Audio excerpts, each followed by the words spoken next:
ತುಂಬ ಸಿನಿಮಾಗಳು. ಅಲ್ಲಿಂದ ಆಚೆ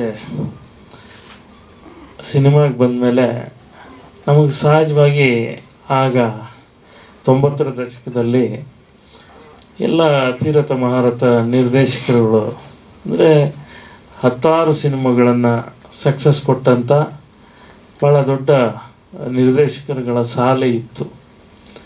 ಅದು ಸಿದ್ಧಲಿಂಗಯ್ಯನವರಿಂದ ಹಿಡಿದು ಅನೇಕರವರೆಗೆ, ಡಿ ರಾಜೇಂದ್ರ ಬಾಬು ಅವರವರೆಗೆ ಎಲ್ಲ 20, 30, 40 ಸಿನಿಮಾಗಳು ಮಾಡಿದವರು.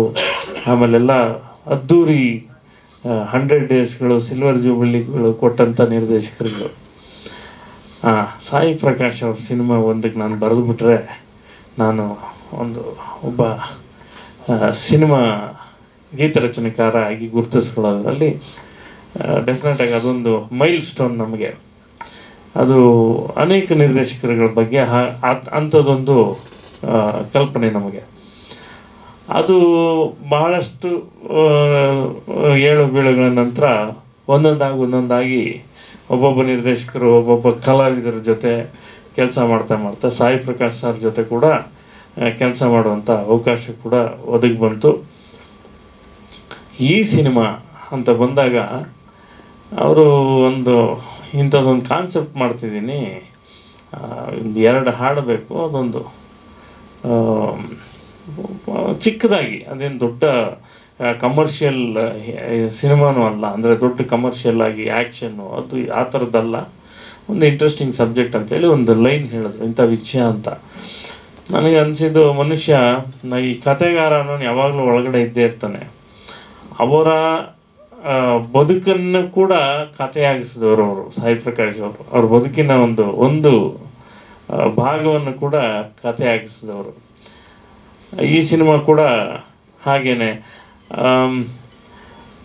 ಒಬ್ಬ ನಿರ್ಮಾಪಕ ತುಂಬ ಸೋತ್ರೆ ಮತ್ತೆ ಎದ್ದು ಬರೋಕ್ಕೆ ಪ್ರಯತ್ನ ಪಡ್ತಿರ್ತಾನೆ ಮತ್ತು ಕಷ್ಟಪಡ್ತಿರ್ತಾನೆ.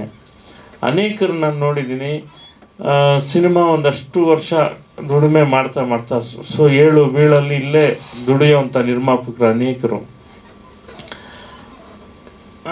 ಕೆಲವರು ಬೇರೆ ಕೆಲಸಕ್ಕೂ ಹೊರಟೋಗ್ತಾರೆ, ಅಂದರೆ ಬೇರೆ ಏನೋ ಉದ್ಯಮ ಮಾಡ್ತಾರೆ, ಹೋಟೆಲ್ ಉದ್ಯಮನೋ, ಲ್ಯಾಂಡ್ ಬಿಸ್ನೆಸ್, ಏನೋ ಬೇರೆ ಉದ್ಯಮ ಮಾಡ್ತಾರೆ. ಆದರೆ ಈ ತಂತ್ರಜ್ಞರುಗಳಿಗೆ ಸಿನಿಮಾಗೆ ಒಂದು ಸಲ ಬಂದಮೇಲೆ ಆ ತಂತ್ರಜ್ಞ ಸಿನಿಮಾ ಬಿಟ್ಟು ಹೋಗೋದಕ್ಕೆ ಸಾಧ್ಯವೇ ಇಲ್ಲ. ಅತಿ ಅಪರೂಪ ಹಾಗೆ ತಂತ್ರಜ್ಞರು ಸಿನಿಮಾ ಬಿಟ್ಟು ಬೇರೆ ಮಾಡೋವಂಥದ್ದು. ಅಂಥದ್ರಲ್ಲಿ ಸಾಯಿ ಪ್ರಕಾಶ್ ಅವರು 100 ಸಿನಿಮಾಗಳನ್ನು ದಾಟಿ ಅವರೆಲ್ಲ ಏಳು ಬೀಳುಗಳ ಮಧ್ಯೆ ಅವತ್ತಿನ ಮ್ಯೂಚುವಲ್ ಕ್ಯಾಮ್ರಾಯಿಂದ ಹಿಡಿದು ಇವತ್ತಿನ ಡಿಜಿಟಲ್ ಕ್ಯಾಮ್ರಾ ತನಕ ಅವರನ್ನು ಅವ್ರ ಸ್ಥಾನದಲ್ಲಿ ಭಾಳ ಗಟ್ಟಿಯಾಗಿ ನಿಲ್ಲಿಸ್ಕೊಂಡಿದ್ದಾರಲ್ಲ, ಇದು ನಿಜವಾದ ಅವರ ಹೋರಾಟ. ಆ ಹೋರಾಟಕ್ಕೆ ನಾವೆಲ್ಲ ಬೆಂಬಲಿಸಬೇಕು ಅಂತ. ಈ ಸಿನಿಮಾದ ಹಾಡುಗಳು ನೀವು ನೋಡಿದ್ರಿ. ಈಗ ಅದೇನು ಹಾಡು ಬ್ಯಾಕ್ಗ್ರೌಂಡಲ್ಲಿ ಬರುತ್ತೆ, ಪ್ರಪಂಚವನ್ನೇ ಮೆಟ್ಟಿ ನಿಂತ ಮಾನವ, ಅಸಾಧ್ಯಗಳನ್ನು ಸಾಧಿಸೋದು ಬಲ್ಲವ, ವೈಕಲ್ಯದಲ್ಲೇ ಒಂದು ಕೈವಲ್ಯ ಕಟ್ಟುವ, ಕೈ ಇಲ್ಲದೆ ಇದ್ರೂ ನಂಬಿಕೆ ಕಳ್ಕೊಳ್ಳೋದಿಲ್ಲ. ಹೀಗೆ ಅನೇಕ, ಅಂದರೆ ಸಾವಿಗೆ ಮಾಡುವ ಧೈರ್ಯವನ್ನು, ಆತ್ಮಹತ್ಯೆ ಮಾಡಿಕೊಳ್ಳಿಕ್ಕೆ ಮಾಡುವ ಧೈರ್ಯನ ಬದುಕಲಿಕ್ಕೆ ಮಾಡಬೇಕು ಅಂತ ಆ ನೆಲೆಯಲ್ಲಿ ಮಾಡಿರುವಂಥ ಹಾಡು. ಇನ್ನು ಭಯದ ಹಾಡು. ಈ ಹಾಡುಗಳು ಸಿನಿಮಾಗೆ ಸಹಕಾರಿಯಾಗಿದೆ, ಅವರ ಕತೆಗೆ ಪೂರಕವಾಗಿದೆ. ಕಿರಿಯ ಎಲ್ಲ ಕಲಾವಿದರಿದ್ದಾರೆ.